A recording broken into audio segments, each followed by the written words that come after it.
Haleluya. Haleluya. Ili tuwe washindi dhidi ya tabia za mwili, lazima turuhusu Roho wa Mungu atawale maisha yetu.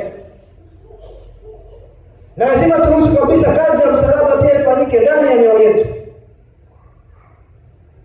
Roho wa Mungu yupo kutusaidia. Ndio maana anaitwa ni msaidizi, ni mwalimu, ni mkumbushaji. Roho wa Mungu anafanya kazi ya kutakasa kanisa. Warumi 15 mstari wa 16. Maandiko yanasema hivi, kusudi mataifa wawe sadaka yenye kibali, ikiisha kutakaswa na Roho Mtakatifu, apate kujiletea kanisa takatifu lisilokuwa na mawaa wala makunyanzi,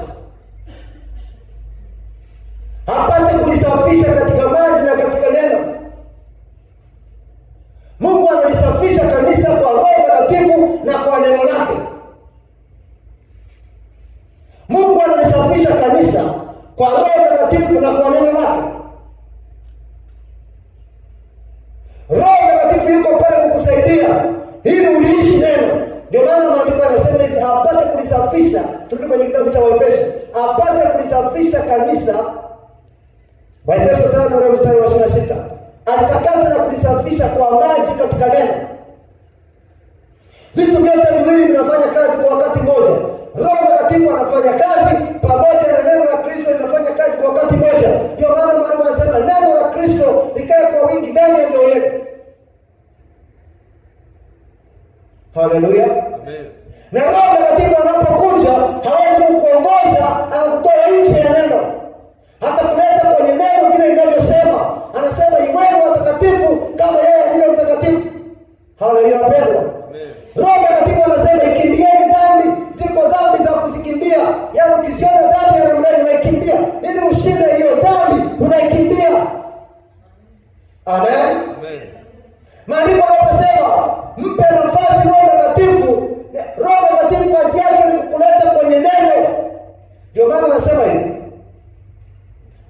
kusudi makusudi alitakasa na kulisafisha kwa maji katika neno, apate kujiletea kanisa tukufu lisilokuwa na mawaa wala makunyanzi wala katika hayo, bali watakatifu lisilokuwa na mawaa. Kwa Roho Mtakatifu hawezi kumuongoza mtu kupinga neno la Yesu Kristo. Roho Mtakatifu hawezi kukuongoza. Leo ni saa za ibada, akuongoza ukae tu umekaa nyumbani. Roho Mtakatifu atakuongoza funga biashara, nenda kasikilize neno la Bwana.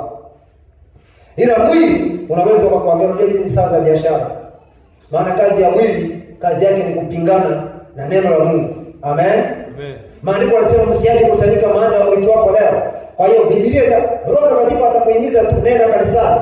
Ni saa za kuabudu. Wakati huu wakati wa kumtolea Bwana.